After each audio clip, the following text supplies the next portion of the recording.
Hi everyone, this is Matt from drawingtutorialsonline.com. I'm on my 20th intro, so this one is going to be the one that I actually use. We have a masterclass video for you coming up. The artist's name is Isaac Levitan. He's from the 1800s. He's a Russian painter. His paintings show so much light. I love them. We're going to go over them together in this video. Let's dive into it. All right, here we go. Let's get started with this masterclass. Now, who is Isaac Levitan? He is a Russian-born landscape painter. He was born, I believe, in 1860, and he died in 1900. He obviously only lived till he was 40 years old, and he created an incredible amount of work in his very short life. His life, he endured a lot of hardships. His mom died when he was 15. His dad died when he was 17. And so I do believe that the reason why he created so much art was he found his escape in his artwork, specifically mood landscape paintings. Like he did so many landscape paintings. It's incredible. And what I really love about him is that he was very comfortable in his shoes. Like he knew that he was great at doing landscapes. That was what he was passionate about. And he didn't like go from the figure to portraits to landscapes. He primarily did landscapes. And I like that so much about him. Now, I don't want to turn the masterclass into a full-blown history lesson. You can come over here. I'll put this link in the PDF. You can come over here and check out his bio. It's a really interesting bio. Like I said, he did not have an easy life at all, and I really do feel the reason why he created so much artwork was because it was his escape.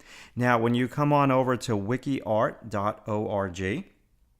and you type in Isaac Levitan, you will really be blown away by the sheer volume of his work. Most of it, I'd say about 98% of it, is landscape. He might have a self-portrait in there, one or two others, but it's pretty much landscape. And I would encourage you to come on over here and peruse through his artwork.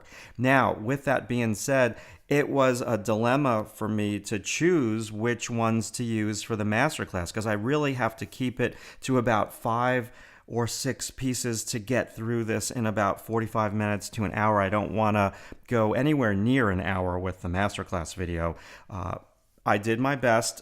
You might like other paintings, but I like the ones that I chose because what I want to primarily teach you in this masterclass video is how to convey the feeling of sunlight and mood and time of day specifically within this masterclass video.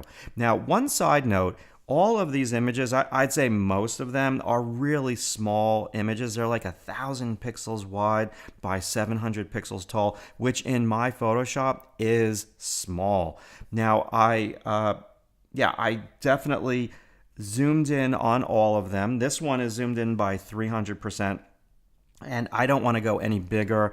I think it's worth doing this masterclass even though his images are extremely small and they're probably looking a little small on your monitor. If you can bear with me with that aspect, I would really appreciate that because I think his images are totally worth talking about. Now, there's like 5 or 6 that I want to get to, so let's get started. Now, this first one is titled A Day in June.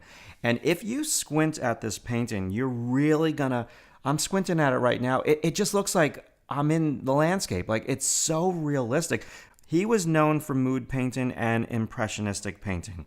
This is very impressionistic, and he's just spot on with A Day in June, a bright, sunny day in June. Let's walk through some techniques here that I would like you to consider using in your art creation. Now, the trend that I see in most of his artwork is that he always has what is I like to call a lead-in. There's always a line here that leads us into the scene, and what it does is it creates a lot of depth. So he, right off the bat, uses a ton of perspective. Now, we look at this lead-in. It's just a very strong diagonal. There's some contrast over here.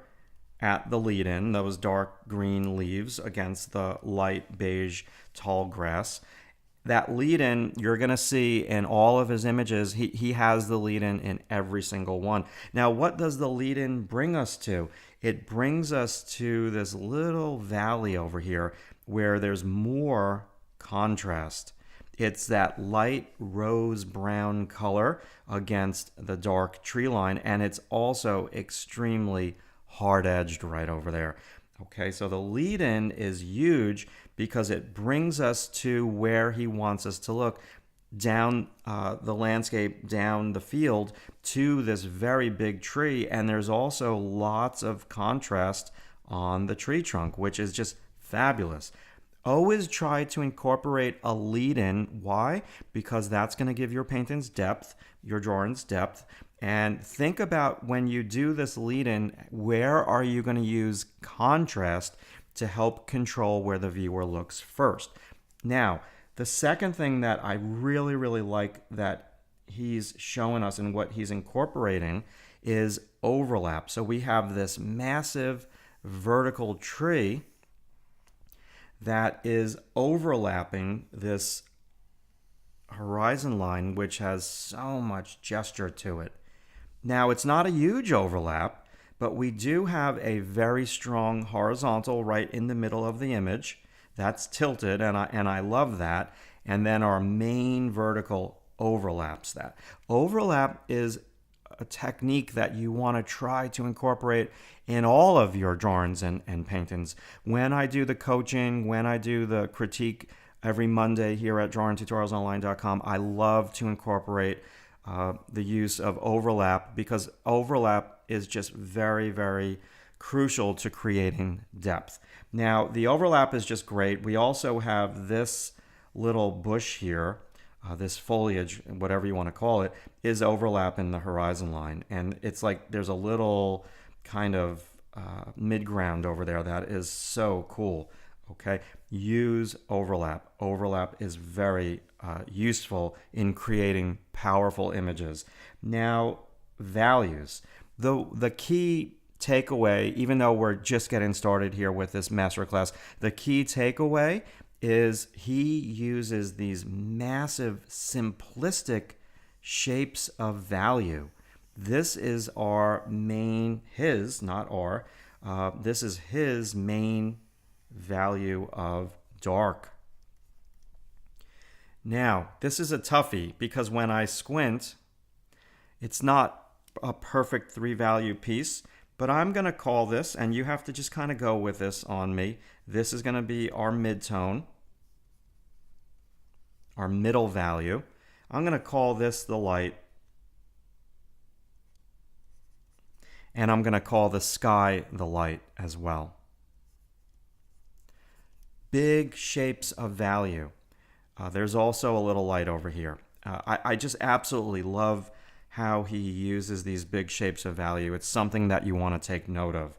Now, last but not least, let's talk about the color in this piece.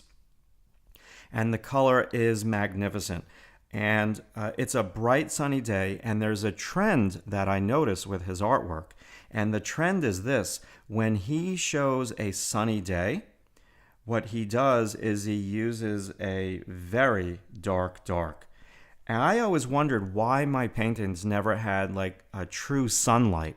And part of the reason why they didn't have true sunlight was mainly because I never really put this true dark in the piece. And the mantra that I like to use is, in order to have light, you must have dark. And the sunnier the day, the brighter the day, the more dark is needed to show that sunlight.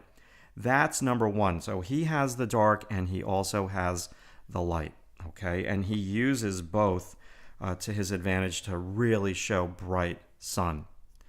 The second thing that he does is he always uses a color opposite. Over here we have a pure yellow ochre versus a really intense, we can call that blue, we can call it cerulean blue, ultramarine blue, whatever blue that you like, but it's a blue. And he always uses the color opposite. Now, one thing I discovered many years ago when I first started working on my illustration portfolio, was I did a painting. It had a huge blue sky and a big field of green grass. And I just used green in the grass and I just used blue in the sky. And it was almost like I had two different paintings. And the horizon line was cut in the painting in half. But what he does is he brings the blue into the foreground with these little blue flowers, little specks of blue, little specks of cool over here. We can call it cool, we can call it blue, but either way, he's integrating the sky into the field, and simultaneously, he's integrating the warmth of the field into the sky, which is just fabulous. That is what you want to do. You want to put these little specks of color all around your piece, because that is going to integrate the color. So everything, the sky, the field, it's all not separated. Now, again, what I really want to encourage you to do with this piece is to squint at it, because when you squint at it, you really see the sunlight. Now, we went over color, we went over value patterns, we went over overlap, we went over the lead-in. This piece has so much to offer, and this is, if you want to learn how to paint a scene that is a very vibrant, bright, sunny day, this is what you want to copy, okay, for practice. Now, there's also this wonderful pink that he has over here, and he's bringing that closer to the horizon line of the sky. And as the sky goes up, it has a more clarity to it. I'm sure that's what he saw because he's an expert landscape painter. This is what his true talent is seeing these subtle colors. And I would really pay attention to how he has that subtlety on the horizon line. So now let's go to the next piece. And the next piece is a little different.